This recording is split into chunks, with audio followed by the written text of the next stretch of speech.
Hello, I'm Katie. I'm Jules. We are the Ting Tings. And this is Sounds.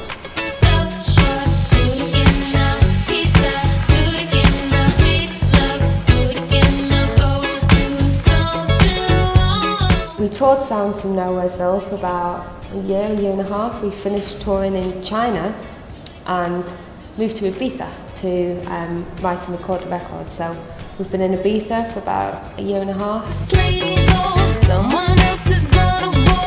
I think we've really learned over the past, say, 6 years that success and critical acclaim and awards, and it's all out of your control, it really is. You can think that we wrote some of our best songs on our second album and some of our worst on our first. I'm not saying that's the case, but you really can't.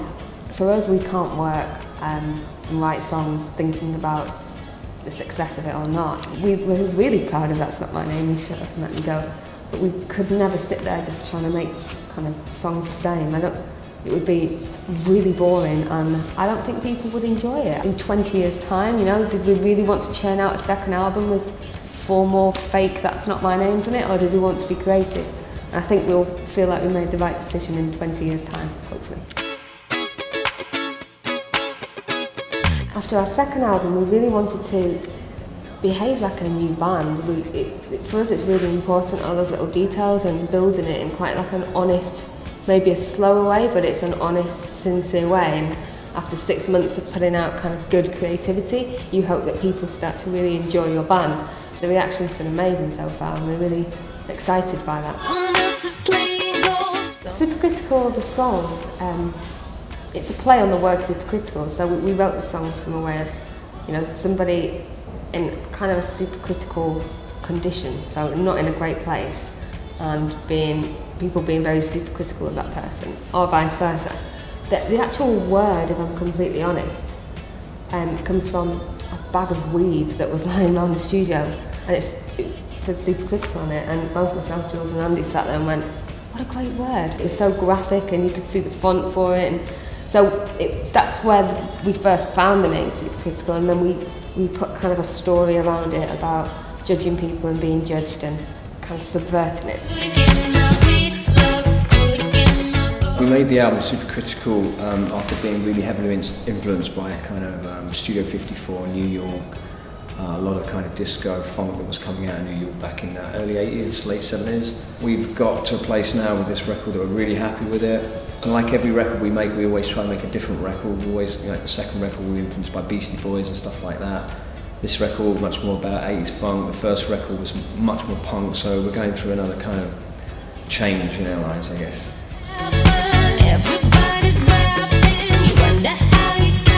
This third album, we got there. You know, a lot of bands don't make it that far. I think we just about made it to the third album without going mad. And we always change. I think that's what's happening. If you listen to the first record, it's got its sound, it's the Ting Tings, but you can see our influences. You listen to the second record, you can see there's been a change, even though it still sounds like the Ting Tings because we're experimenting.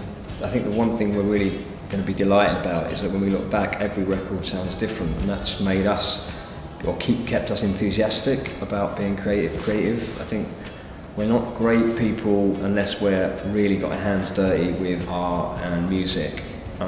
The rest of it is kind of a different part of the job that we're kind of getting used to in terms of, you know, promo and stuff like that. But actual being in the studio and experimenting is where it all sounds or makes sense to us.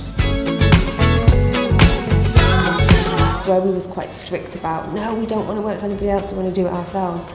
It was so enjoyable and so interesting to have somebody there. I think when both myself and Jules go to write songs, we write like 20 songs within one song within 6 hours and then hate it all. And then have this weird kind of, we don't know when to stop and go, ah, this is good. And having Andy in the studio, if anything, it was just to have somebody there going, hold on guys, you've just done like 20 ideas, this one's really good, go home, go to sleep, come back in the morning, don't delete it, come back, listen to it. And we would do that, and we would go back to the studio in the morning and go, oh my God, you know, we nearly hated this yesterday, and we loved it. So just to have that person to stop us kind of maybe 10 songs into one song and kind of go, hold there, it's really good. It was really interesting. We find it hard hard to sit down and say, okay, we're going to write a new album, it's time.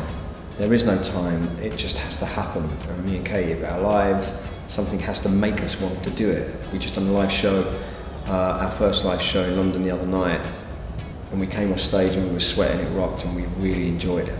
And we knew instinctively that what we've just created makes us feel good on stage, not just in a studio. So we've won.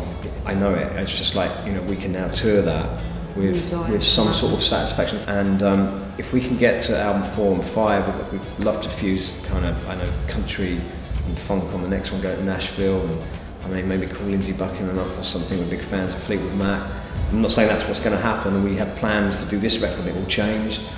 We go with the flow really, but as long as we've got that flow and that's happening, then I think that's the ambition fulfilled.